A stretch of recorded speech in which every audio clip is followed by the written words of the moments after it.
Date point. 4th year, 9th month, 3rd week, AV. Scotch Creek, Extraterrestrial Research Facility, British Columbia, Canada, Earth. Captain Owen Powell. At first, Powell exhaled and started over.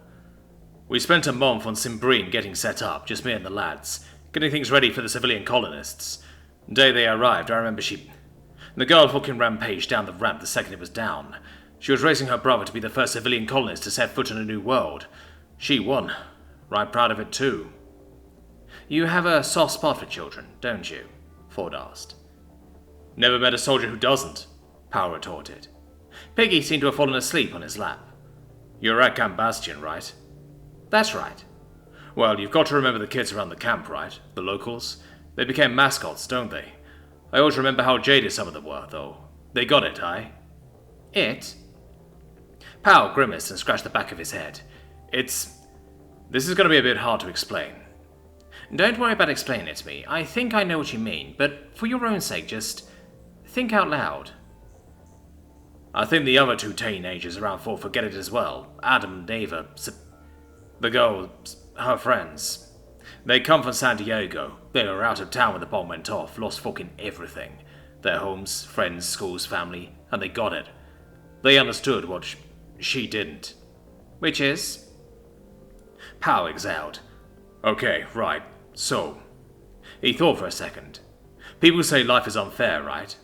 Yes? Bullshit. Complete fucking rot. Totally backwards. Life is fair. Terribly, terribly fucking fair. Life doesn't give a shit if you're a 40-year-old soldier or a 14-year-old schoolgirl. It'll kill you like that. He snapped his fingers for emphasis. And not even give a shit.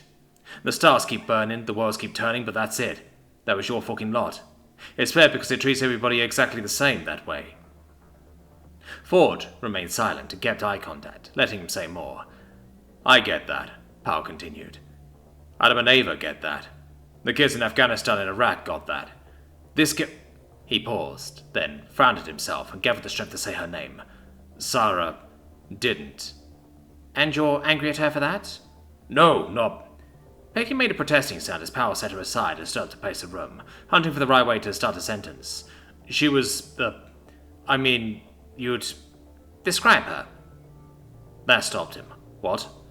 Who was she? What did she look like? How did she behave? Powell looked back at the couch and smiled faintly when the dog gave him an uncertain tail wag. I don't... No, wait, I've got it. You ever go around a council estate, Major? Occasionally. They've always got those same kids on them, don't they? Like there's a fucking machine somewhere, stamping out exact copies. The scrawny skinhead boy who thinks he's hard. The pretty girls who'll be pushing prams and chain-smoking before they can drive. You know the ones. I should know what that kind of kid is like. I used to be one. I think I follow you. Imagine the complete opposite, Power said. Somebody who fucking broke that machine. Somebody who'd never in their life wind up mooching around by the co-op trying to talk strangers into buying them fags of vodka. Somebody different. Better. And Sarah was such a person? All three of them. Her and the two others. She was alive, living in the moment. Real people. They know who they are, which I sure as fuck didn't at that age. And who was Sarah? Peggy licked his hand as Powell picked her up and sat down again. Like something out of a bloody Enid Blyton book, he said. You know, the plucky children investigating fucking mysteries, thwarting gangs of gunrunners and what have you. I've never read them, Ford confessed. Not worth it, mate. Naive fucking horseshit, every word of the fucking things. You said that you're angry at her, though. Why? That's just it, I don't fucking know, Powell seethed. I wasn't mad at that kid in Kenya, or at those Yetzi girls in the Persian Gulf. So why should I be angry with Sarah? She's the fucking victim here. Well, turn the question around. If you can't figure out why you are angry with Sarah, perhaps it will help to think about why you were not angry with the others. That seemed reasonable. Well, you know about what happened, right, in those other two cases? Ford nodded that he did. I've read the notes, but it's probably best if you recount them in your own words. Powell sighed. Karatina Market, Kenya. There was a little boy, like 5 or 6. His parents had given him... He laughed a little at the memory. I remember it was this really cheap fucking knockoff plastic Ben 10 backpack. and the fucking thing was full of C4 and ball bearings. He patted the dog's side. She had her chin on his lap and was looking up, listening. His mom and dad were sitting in the car with one of those old Nokias. We saved the kid that time, and a lot of other people too, but he didn't see that. All he saw was the nasty white man who'd come kill his daddy. Never fucking mind that we shot the evil bastard to stop him from calling the bomb and blowing up his own little boy. We were the bad guys. You don't blame him for that, though? Course I don't. He was a little one, didn't fucking understand what was happening. Never crossed the poor little bugger's mind that his parents might murder him like that. It got to me, but, that's dealt with. I can deal with being the bad guy if he's alive and doing something with his life. Who knows? Maybe after all these years he's figured out what happened and forgiven me. And the Persian Gulf? Different story. That one were afraid to involved in slave trafficking.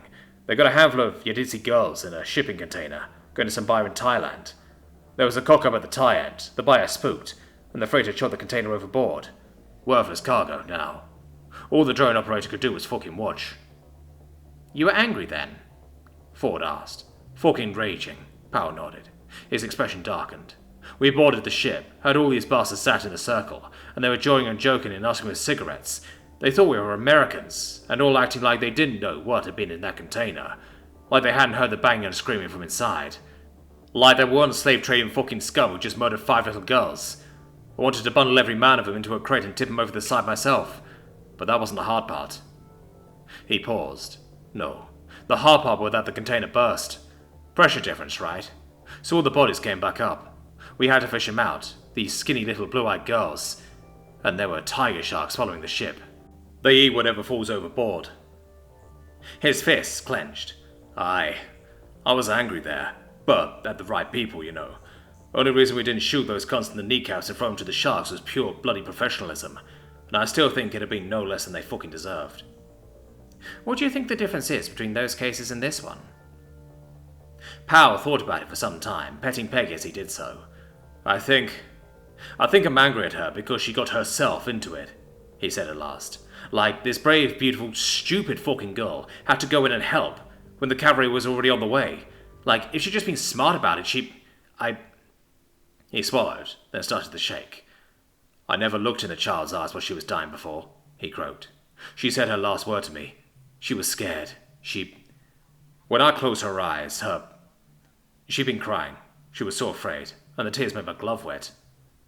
He stared at his hand. I couldn't bear to take it off for hours.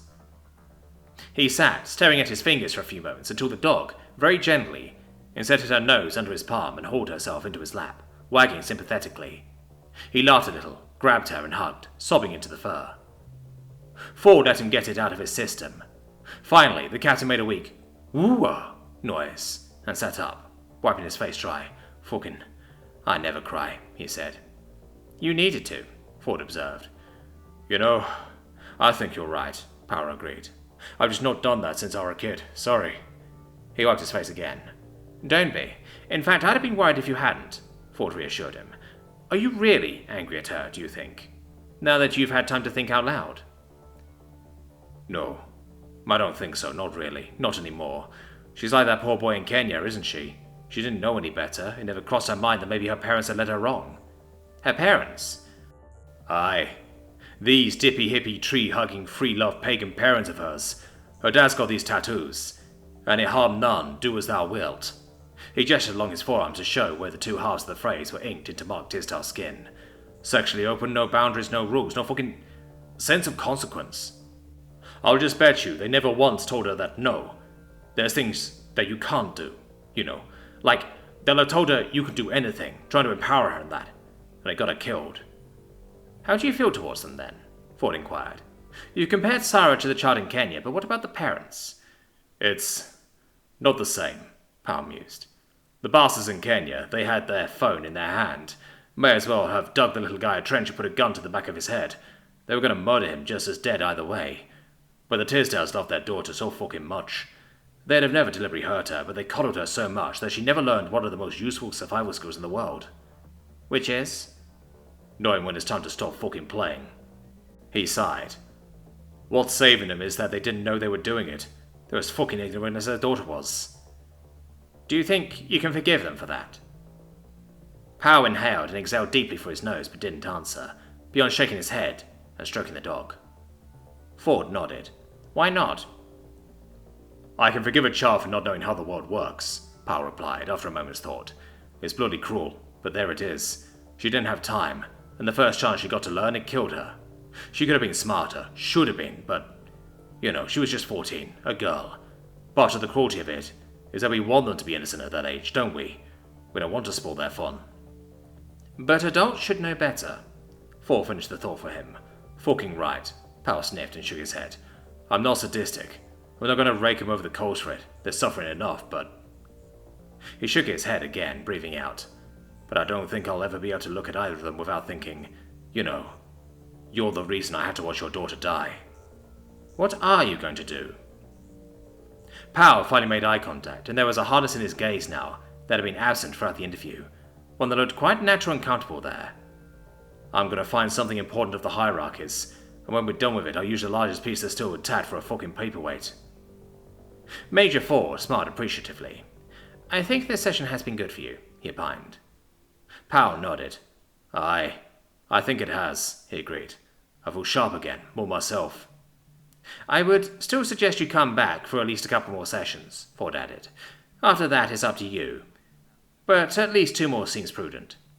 Aye, at least 2 more, Powell agreed, and stood, putting Peggy down but pausing to scratch at her ears one last time. Don't want to undo all our progress, do we? He asked the dog. Indeed not, Ford agreed. We're available any time, Captain. You let me know if we need it. I will. Powell shook the Major's hand. Thank you, sir. Good luck. Don't fucking need it, mate. Date point. 4th year. 9th month. 3rd week. AV. Uru Utan. Planetaru. Elder Space. Kirk. This isn't going to work, Hush, ya. I've read your file. Narcissistic personality disorder. A terrible thing. You're receiving a lot of therapy back on Earth to help you cope, weren't you, Zane? I say hush. Kirk wriggled a little as Zane's grip tightened around his upper arm, feeling the bone creak alarmingly in the Deathworlders' grip. Not had any since you left Earth, of course, he continued. But you could do. We can still take you back. You can still get the treatment you need. If you keep behaving this way, though, that may not happen. Zane broke his arm. Kirk fought down the rattling creak, which was the equivalent of a scream, while Zane just cursed and shifted his grip on the lower, sturdier arm. Blood clot. Why ya eat here broke so easy? Kirk turned his pain into a slightly hysterical laugh. Evolution, he replied. Different worlds, different... He creaked in pain again. Bones. Hush, ya. Even if you do get us to the ship and we take off, you isn't fragile like me. Oh, she be. Don't care, The eye's me leverage. She too soft let the way I come on. They were nearly at the ships. As they entered the area lit by their industrial lights, alien workers turned to watch the sight of a human dragging a root 3 times his height towards them. You're not well. You're not thinking straight, Kirk protested. We're offering to take you back to Earth. Other women. You don't need this one. You're acting out. This is a crisis. Hush, yeah. You better let him go, Zane. Allison stepped out from among the packing crates, aiming her sidearm at him. She was clearly in a bad way, squinting against the glare of the floodlights and swaying a little bit, and her aim was not up to his usual rock-steady standard. Zane twisted around, dragging Kirk into the line of fire. Ya say on shoot, see. Less you want to hit your boy. True. Julian? Zane chided, raising his hand to wrap around the base of Kirk's throat. I know your creature tumba footman and try that.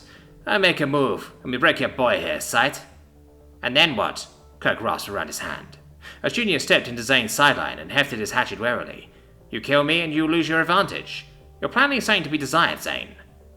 That I still be dead. I admit, the prospect doesn't thrill me, but you're threatening to make the situation worse for yourself, not better. Hush, ya. Kirk waved an arm, beckoning Julian and Allison to fall back. Over the double patch microphone on his throat, he explained his reasoning, self-vocalizing so low that even Zane couldn't hear him, and the translator certainly couldn't. He's histrionic. He was so convinced of his superiority that now we punctured it. He's liable to panic. What do we do? Allison replied, murmuring so that Zane wouldn't hear. If we give him the chance to calm down a bit, we can build him back up. Get him to calm down. Get him to think that doing what we want is his idea. And if we can't? Julian asked him. He seems pretty close to breaking point, boss. If it comes to violence, it comes to violence, Kirk said. Great. I'll try to leave him alive. They were passing through the middle of the field of equipment and crates surrounding the courtier research craft, when the courtier in question decided to interfere. You appreciate, of course, that there is a third option, the male leisurely observed. He and Gnada were in Zane's way. They ignored Kirk's attempts to signal for them to move. Get away, Zane ordered. Rather than resort to violence, Leisurely said, stepping forward, you could sign on with us. A bit of muscle would be useful, and we have the means to deliver you back to Earth, without your being a prisoner in the ship you arrived on. What say you? I won't, Zane growled. You. And ask yourself, if that scenario seems likely right now, Leisurely pushed. Be realistic. He stepped forward again. I'm offering you a chance to part ways peacefully as a free man. That seems like the most rational... Zane backhanded him. It was a casual, almost gentle motion, but it highlighted the huge disparity between human strength and courtier mass by flipping Leisurely head over heels over a crate with a sickening noise like a baseball being thrown at a sack full of cockroaches. It was all the distraction Kirk needed. He twisted, turned and darted sideways, and his prosthetic arm lashed out, extending his concealed fusion blade. Kirk went one way, Zane ruled the other. Zane's forearm left a crater in the sand where it landed between them, smoking, glowing and bloodless at the cut end. Rocked had a decent turn of speed over very short distances, but Kirk knew humans well by now. Zane's scream may have been of agony, but there was a very large component of adrenaline and rage in there as well, and no short-term turn of speed was any good at all when a pursuit pursuer was angry at him.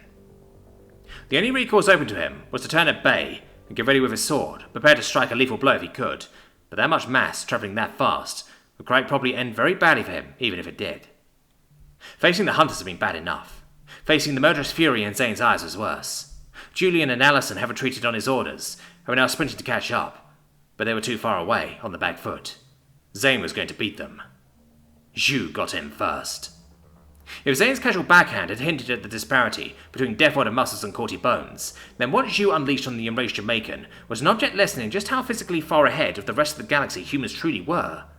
Zane had time enough only to register her presence as she rose up in his path before she delivered 4 blows, any one of which would have exploded through Kirk's body like heavy pulse gun fire.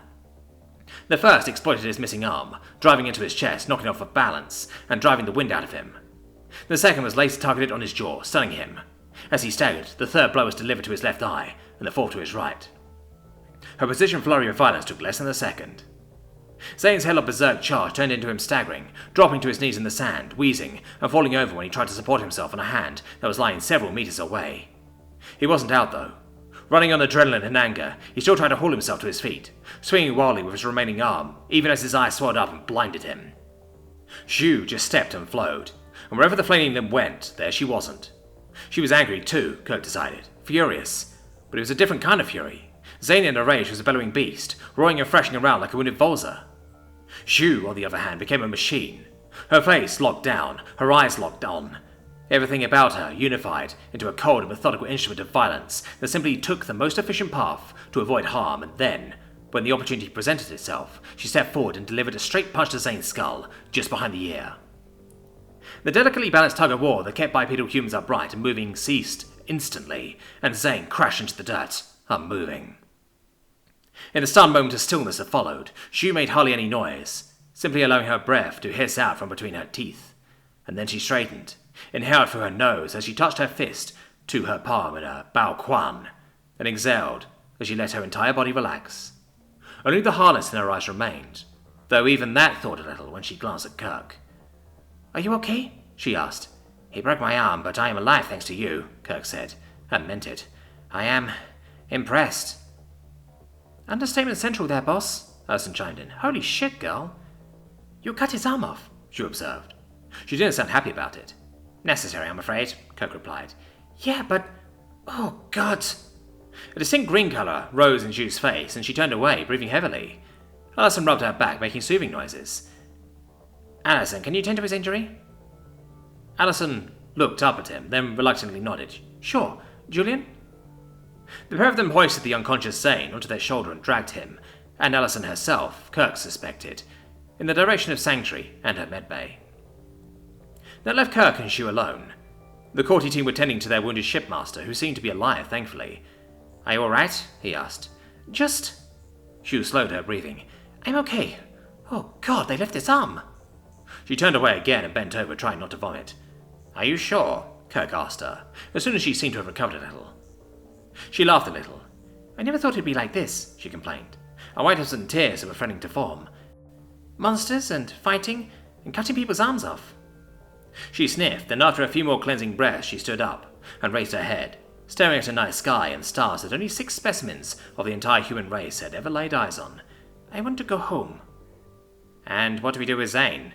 Does he get to go home as well? Zhu blinked at him. You're the shipmaster, aren't you? She asked. I am. And I say as shipmaster, that is your decision. To hell with my arm, you're clearly the one he really hurt. Whatever it was that happened between you. Then he... She began firmly, but paused. She sighed. Let me give him one last chance. By all means. Now if you don't mind, I'm in rather a lot of pain. We need to send Julian back for the others. Date point. 4th year, 9th month, 3rd week, AV. Starship Sanctuary, Planet Aru, Elder Space. Zane. Zane had been knocked out in bar fights in his time, but returning to consciousness this time wasn't like those other occasions had been. It was just like waking up. What? You were drugged and treated. You're actually in pretty good shape, Zane. It was Yu's voice, sounding oddly tinny, and that suddenly made Zane aware of his surroundings. He was curled up on the floor of one of Sanctuary's airlocks, big enough for a Gurung rack to use. It was a large room by human standards. Shu's face was at one of the windows. So pretty, so cold. The same look that had made him angry at her. Didn't she know who she was dealing with? The stump where his arm ended just below the elbow felt cold, and beyond that was a strange numbness.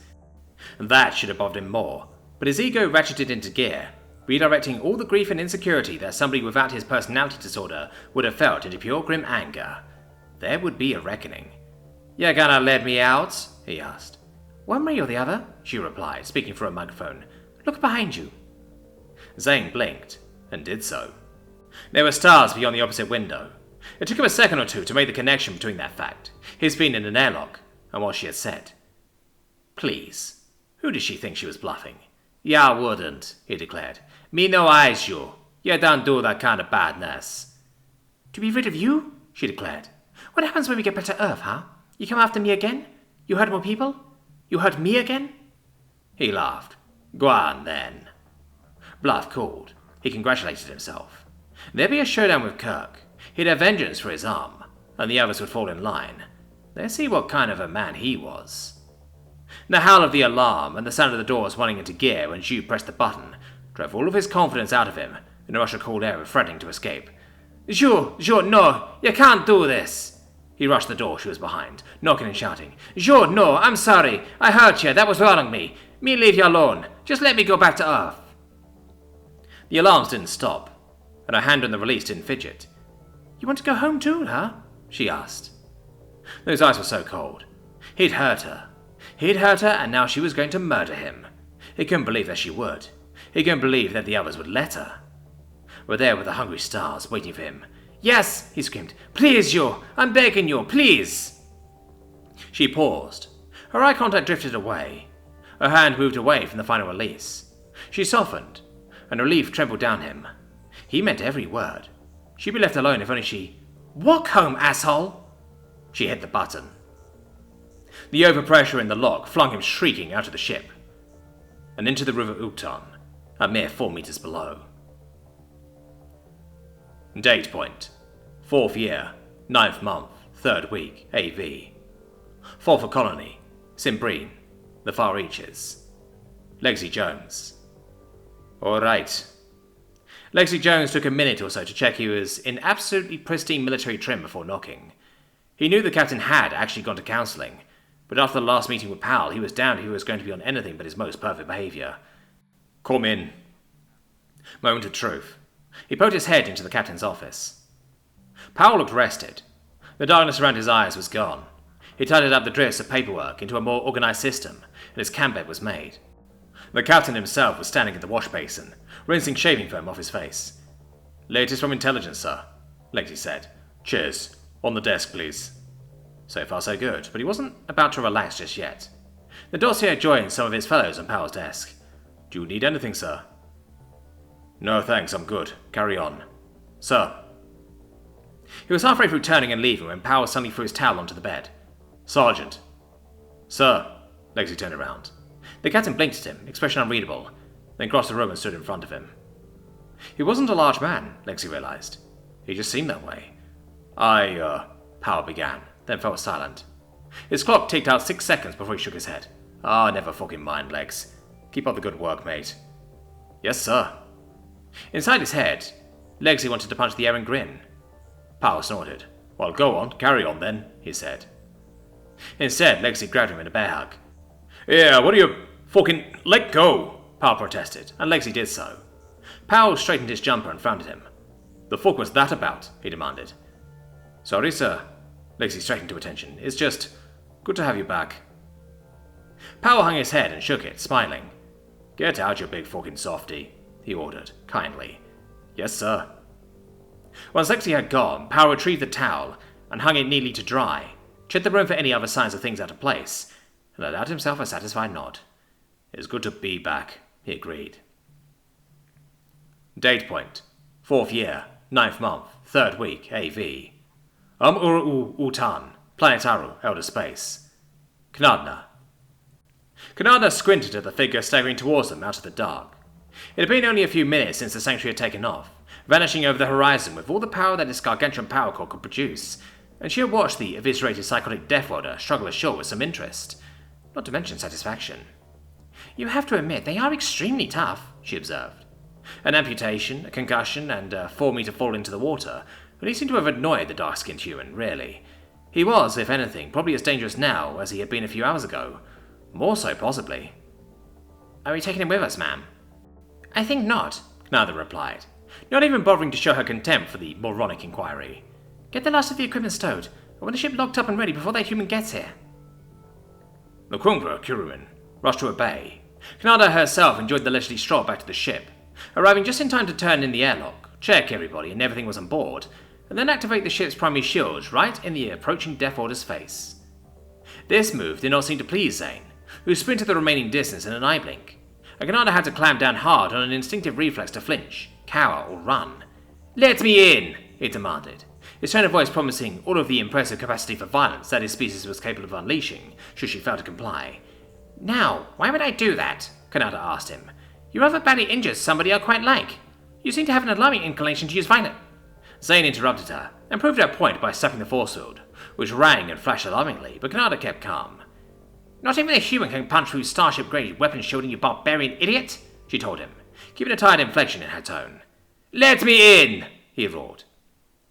Knadna mentally sent a few commands over the ship's control circuit, telling the pilot to begin the launch sequence.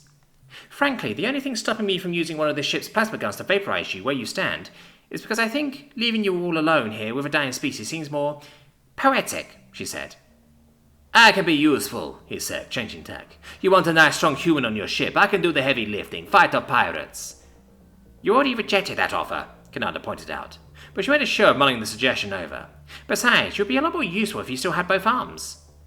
She let him rant for a few seconds, ignoring the content, and interrupted him after a careful internal countdown.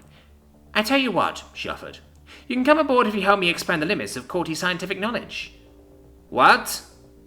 Well, I have this hypothesis that what happens to a Deathworlder when he's standing directly beneath the primary kinetic engine of a starship at takeoff?